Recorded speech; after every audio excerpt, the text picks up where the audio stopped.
Bonsoir à tous, je me présente, je m'appelle Blackfire. On va faire un top 10 de pourquoi je crois au projet de James Gunn de Superman Man of Tomorrow. Et on va commencer tout de suite. Donc en numéro 1, en fait James Gunn, alors je sais qu'il y a des gens, ils aiment bien taper sur lui parce qu'il il y a des choses qui peuvent se discuter. Je trouve que il y a des plannings ou des projets de DC, on se dit mais quoi? On comprend pas. Même s'il y a des choses aussi intéressantes, il y a des choses qui le sont moins. Surtout que j'ai pas compris l'idée d'utiliser des séries pour que certaines choses fonctionnent en film. Voilà, j'ai pas très bien compris ça. Mais et encore, c'est trop difficile à juger sur ce qu'il fait. Mais si tu prends à la carrière de James Gunn jusqu'à même son Superman qui commence très fort, moi je trouve que voilà, moi James Gunn j'ai aimé son travail. Bien avant les Gardiens de la Galaxie, il y a des trucs que j'aimais bien chez lui. Je trouve que la trilogie des Gardiens de la Galaxie c'était incroyable, ça c'est un fait. Qu'on aime ou pas les Gardiens de la Galaxie, qu'on aime ou pas Marvel, c'est un fait et il faut reconnaître les faits. Sinon on est des escrocs, je suis pas un escroc. Déjà, ça c'est ce premier fait établi. Il a fait The Suicide Squad. Je suis désolé les enfants, c'est un banger. C'est un banger. Tu peux mettre beaucoup de films en face de The Suicide Squad de James Gunn, que ce soit Marvel ou DC, The Suicide Squad les enterre. Donc ça c'est le deuxième point. Enfin c'est le premier point de ça. Donc moi j'ai confiance au projet de James Gunn. Deuxièmement, Man of Tomorrow, pourquoi? Parce que Man of Tomorrow, c'est fidèle aux comics. D'accord? C'est un peu le Superman, une ère de Superman dans les années 90. Et c'est un arc que j'aime bien. J'aime beaucoup le film d'animation. J'aime bien le comics. Là, tout ce qui concerne Man of Tomorrow, j'aime beaucoup. Voilà, tout simplement. Donc le titre, déjà, j'aime bien. Ça fait deux. 3, j'aime beaucoup David Cornswet en Superman. Je trouve que c'est un bon gars. Et je trouve qu'il mérite qu'il soit respecté. Et pour ma part, je trouve qu'il a fait un très bon Superman. Donc ça, c'est le troisième point. 4, je trouve que le casting du film, j'aime beaucoup. Parce qu'au-delà de David Corenswet, on a Rachel Brosnahan qui est une bonne actrice. Euh, on a Nicolas Hoult aussi, qu'on a vu dans la saga X-Men, Mad Max, dans pas mal de films. C'est un bon acteur aussi. Donc voilà, il m'a convaincu aussi en Lex Luthor.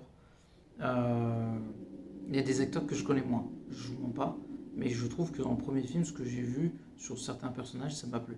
Voilà. Je suis un peu moins fan de Jimmy, même si j'ai bien aimé dans le premier film comme il était écrit, ça m'a un peu saoulé dans. L'acteur, je l'aime pas en fait. Mais il y a des choses intéressantes, j'aimais bien le personnage de Tess Mercer et de Anginer, je trouve que voilà, c'est des personnages intéressants.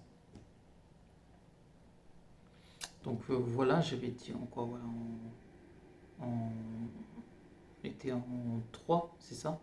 Non, en 4, pardon. Donc là, on va passer au 5. On va parler du roster des méchants du film. On a quand même Brainiac. On pourrait avoir éventuellement Maxima, même si j'ai un doute. Et on utilise quand même trois gros méchants de Superman dans le film, ce qui pourrait être intéressant. Parce qu'au-delà de Lex Luthor et Brainiac, Superman pourrait rencontrer d'autres ennemis. Pourquoi pas Metallo, Parasite ou Général Zod. Ou même les trois. Ou même d'autres surprises. Parce qu'on pourrait pourquoi pas avoir Mongul, comme il s'appelle, Général Zod. Il y a plein de possibilités sur trois gros méchants de Superman. Et ça, moi, ça me plaît beaucoup. Et ça m'intéresse beaucoup. En 6, pourquoi ça m'intéresse? Parce que ça ressemble un peu la manière dont c'est fait au Spider-Man 2 de Sam Raimi et The Dark Knight. C'est très isolé, cloîtré. C'est-à-dire qu'on n'a pas beaucoup d'infos, d'images, contrairement au premier film. Le suspense est total et en même temps, on a beaucoup d'infos sur ce que le film va raconter. Et ça s'annonce plus sombre et plus intéressant. Et en général, une suite, quand elle fait ça, elle est supérieure à l'original, comme The Dark Knight, comme Spider-Man 2, comme X-Men Day of Future Past, X-Men 2, et je ne vais pas tout citer parce que sinon c'est trop long. Donc j'avoue que ça m'intéresse pas mal du tout. En 7, j'ai hâte de la BO parce que la BO du premier film m'avait convaincu. Le même gars revient pour la BO. Les films de James Gunn ont une bonne BO, donc j'avoue que je suis assez hypé par ça.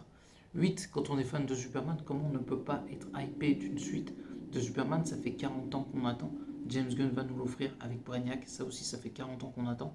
Donc il est peut-être temps d'apprécier ce qu'on nous propose parce que ça a l'air vraiment intéressant. 9, ce film arrivera au milieu d'une trilogie, parce que s'il y a un deuxième film, logiquement un troisième film pourrait arriver, et ce sera un tournant pour Superman et l'univers de DC, et si Superman a une trilogie, DC devrait logiquement décoller, et ça m'intéresse vraiment beaucoup. Dernier point, si Superman 2 va cartonner, eh ben on pourra avoir l'univers de DC, un véritable univers qu'on attend depuis. C'est une bonne question. Ça fait tellement longtemps que j'ai oublié. Peut-être 20 ans qu'on attend un univers d'ici comme ça, réussi. Réussi. Parce qu'un univers raté, on l'a eu. Un univers réussi, non. Et du coup, ce serait intéressant de voir Superman, Batman, Flash, Wonder Woman, Green Lantern, la Justice League. Et après, on pourra avoir plus Infinite Crisis et d'autres. Et c'est ça que j'ai envie de voir. Et ça pourrait être énorme. Donc n'oubliez pas de commenter, liker la vidéo. Et à la prochaine.